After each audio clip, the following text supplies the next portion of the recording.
effect. With videotaped and filmed inserts from practically every place else, get ready to meet some more real people as we salute the many thousands of our American veterans. You'll meet some Air Force fighter pilots who served in Vietnam and learn why they feel the Vietnam vets have been forgotten. Sarah Purcell visits a group of people dedicating their lives so that those missing in action will not be forgotten. Bill Rafferty meets a man so inspired by General Patton, he dresses like him, walks like him, and he uses the same colorful language. Skip Stevenson talks with the U.S. Coast Guard as we relive the story of Douglas Munro, winner of the Congressional Medal of Honor. Mark Russell recalls the humor of Sergeant George Baker, creator of the beloved Sad Sack. The Dallas Cowboy cheerleaders visit the American military personnel in Korea. They'll give us all something to cheer about. Fred Willard spends a day with the naval crew of the USS Laffey, keeping a destroyer afloat which once kept them alive. Then Sarah reviews the participation of women in the service, whose progress gives us a chance to say, "You've come a long way, baby." All this and a lot more on Real People. You know, in peacetime, the Coast Guard protects our nation's waterways, but during wartime, they become part of the military and they're sent into action. Now, this is a story of a young Coast Guardsman in World War II who saw a lot of action. This is Douglas Albert Munro, who was a signalman for the U.S. Coast Guard during World War II. Douglas was a very friendly person. He loved people and sports. He was in college in his second year, and he got the bug and came home and said he wanted to go into the service. He finally came to the Coast Guard, and he said, "What I like about the Coast Guard," he said, "is that fundamentally, the reason for being is to save lives rather than to take them."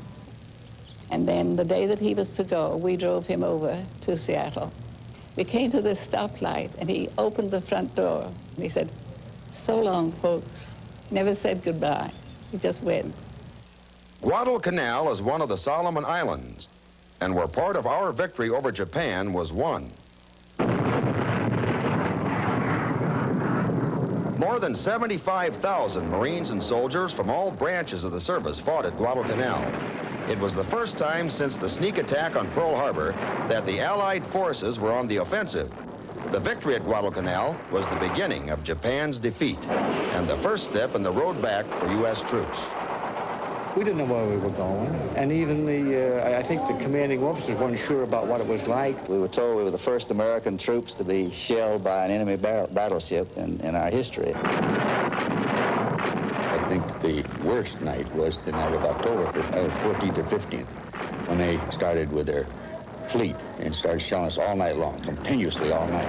And yet we got up the next day and started again. We were bombed every day for many days, and the airfield was like a checkerboard with bomb craters. We had the Jap machine guns in front of us, and they were dropping mortars on top of us, and no way to get out.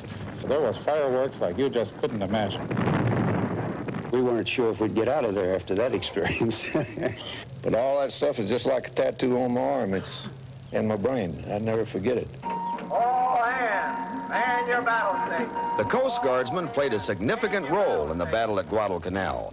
Their boats were foremost in the landing of the Marines.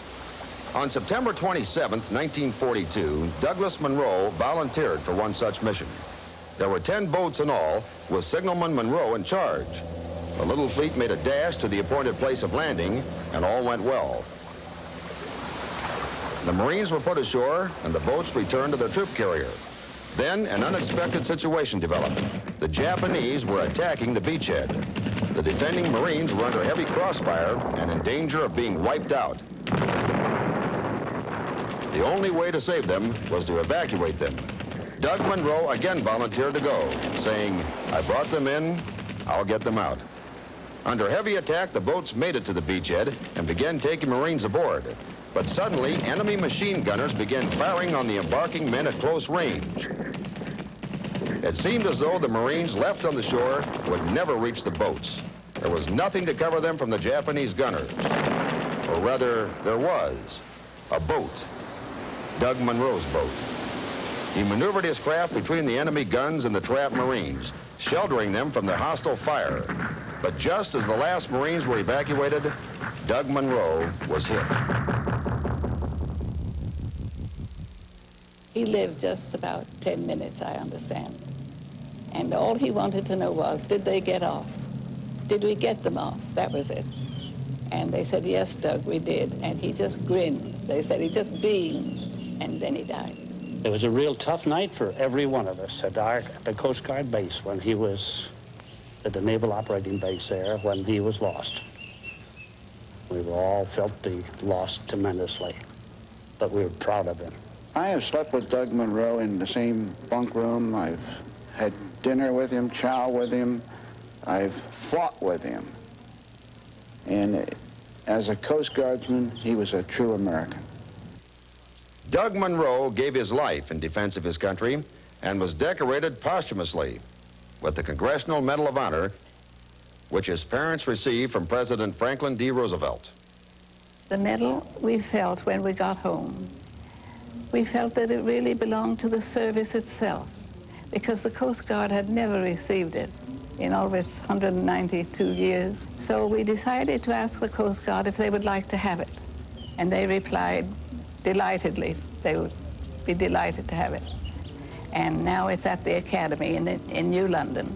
It's in a case in the Munro Hall. They named a hall after Doug.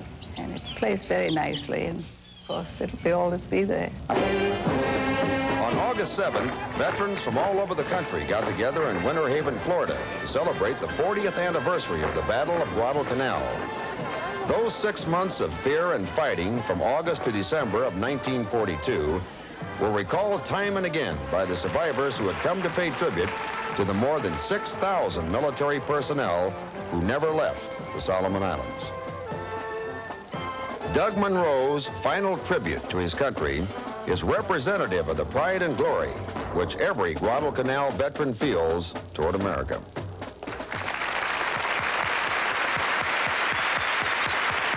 Ladies and gentlemen, I'd like you to meet Douglas's mother, Mrs. Edith Munro. Edith, hi.